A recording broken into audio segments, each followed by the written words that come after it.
بسم اللہ الرحمن الرحیم نحمدہ ونصلی علی رسولہ الکریم اما بعد۔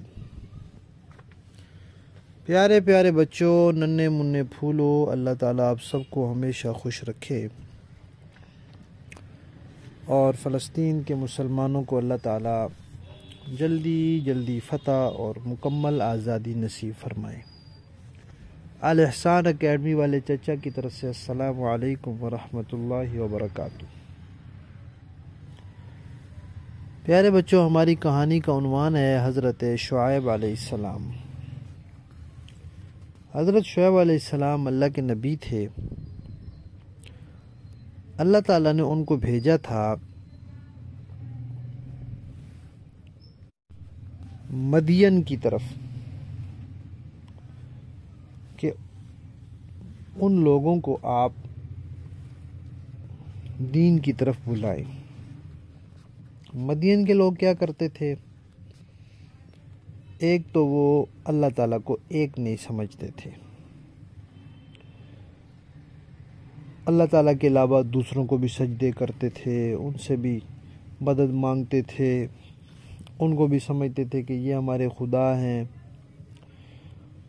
اور دوسرا یہ کام کرتے تھے کہ ناپ تول میں کمی کرتے تھے کہ کسی کو کوئی چیز دینی ہے تو تھوڑی کر کے دے دینی ہے، خود لینی ہے تو زیادہ لے لینی ہے۔ آج بھی کئی لوگ کرتے ہیں، جب ہم سودا وغیرہ لینے جاتے ہیں تو کئی لوگ اس طرح ڈنڈی مارتے ہیں۔ کیسے ڈنڈی مارتے ہیں کہ وہ جو 1 کلو والا باٹ ہوتا ہے نا، وہ تھوڑا سا چھوٹا بنوا لیتے ہیں۔ اب بندہ سمجھتا ہے کہ یہ 1 کلو چیز ہے، حالانکہ وہ کلو سے تھوڑی سی کم ہوتی ہے، تو پیسے کلو کے لے لیتے ہیں، چیز کم دیتے ہیں۔ اسی طرح کئی پیٹرول پمپ والے کرتے ہیں، بندہ وہاں سے پیٹرول ڈلواتا ہے، اب جو سامنے میٹر لگا ہوتا ہے اس پہ لکھا آ رہا ہوتا ہے 100 اور پیٹرول ڈلا ہوتا ہے بیچ میں 90 روپے کا یا 80 روپے کا۔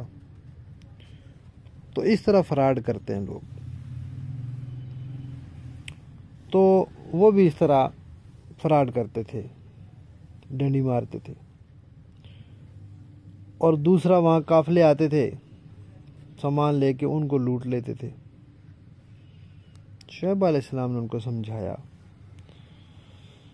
کہ بھئی دیکھو، یہ کام نہ کرو، اللہ تعالیٰ ناراض ہوتے ہیں، اللہ تعالیٰ سزا دیں گے، اللہ تعالیٰ پکڑ لیں گے، عذاب آ جائے گا۔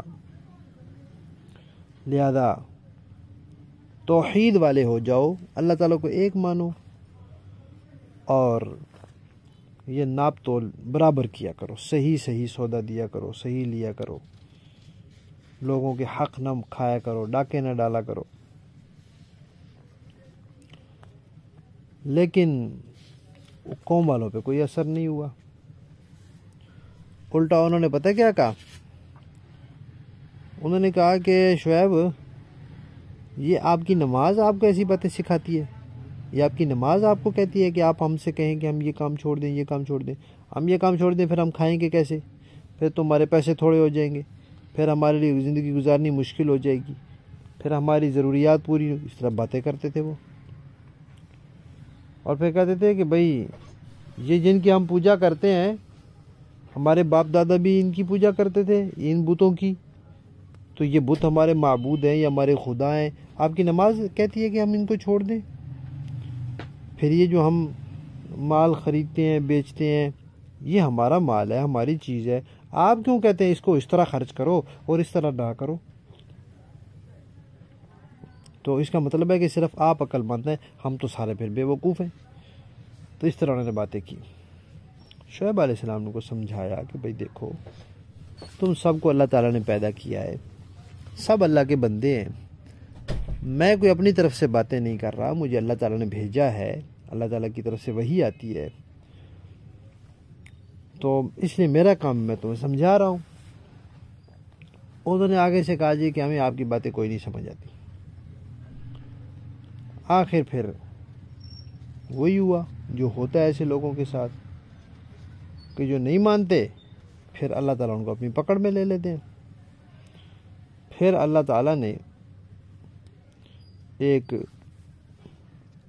سزا دی ان کو، زمین اللہ نے ہلا دی، زلزلہ آ گیا۔ جب زلزلہ آیا وہ سارے کے سارے وہیں مر گئے، بچے ہی کوئی نہیں، ختم ہو گئے بس۔